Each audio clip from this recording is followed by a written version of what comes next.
Welcome to Vaccine Nation on ReachMD. On this episode, we'll hear from Dr. Ruth Carrico, who will discuss how we can prevent meningococcal disease in adolescents and young adults through vaccination. Dr. Carrico is a family nurse practitioner based in Louisville, Kentucky, adjunct professor in the Division of Infectious Diseases at the University of Louisville School of Medicine, and senior partner and co-owner of Carrico and Ramirez, a clinical practice and consulting company. Here she is now. Looking at data from a 2022 survey, the CDC provides us with some info that 89% of adolescents, that are 13 to 17 years of age, had received one or more dose of the baseline meningococcal vaccine is. And that is a vaccine that protects against 4 of those serogroups. Now, we have about 5 major serogroups of meningococcal disease that we want to provide protection against. We have the ACWY, those are our 4 long-standing serogroups, and we have serogroup B.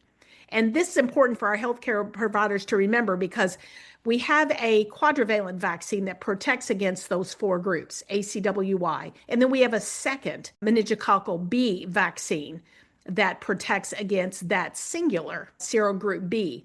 So when we look at how well we've done with vaccination, 89% of those adolescents had received one or more dose of that ACWY vaccine, but only 61% of those 17 years of age and older had received 2 or more doses of that vaccine. 29% had received only one of the recommended meningococcal B vaccine groups. So this means then that we have children and young adults who have not received the benefit of full protection against those serogroups. So when we think about these age groups, we have our adolescents who now are kind of beginning to wean themselves away from their routine medical care. They're becoming a little bit more independent. They are not in the provider's office as frequently as they are when they are younger. So now we may only see them once or twice a year, or sometimes not at all. So if they don't come in for a healthcare visit, they may not receive healthcare provider then providing a strong recommendation for vaccination. So I think now we have some great opportunities to take advantage of where we are with newer vaccines to help address this. So as I've mentioned, we had 2 vaccines, the traditional ACWY and then the MenB vaccine.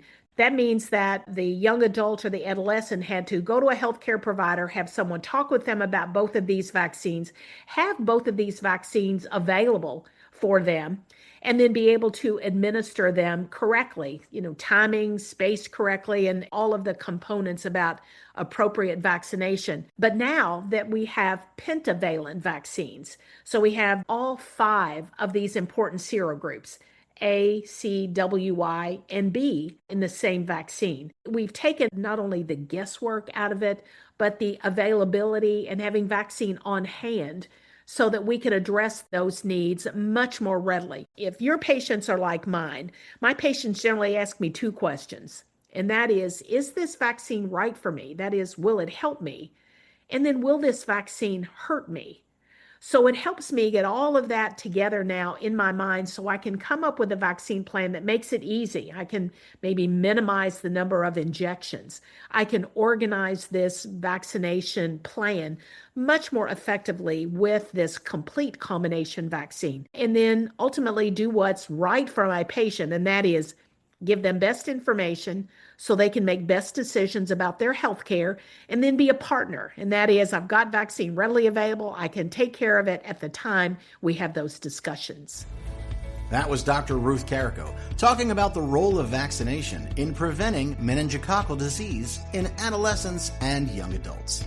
To access this and other episodes in our series, visit Vaccine Nation on ReachMD.com, where you can be part of the knowledge.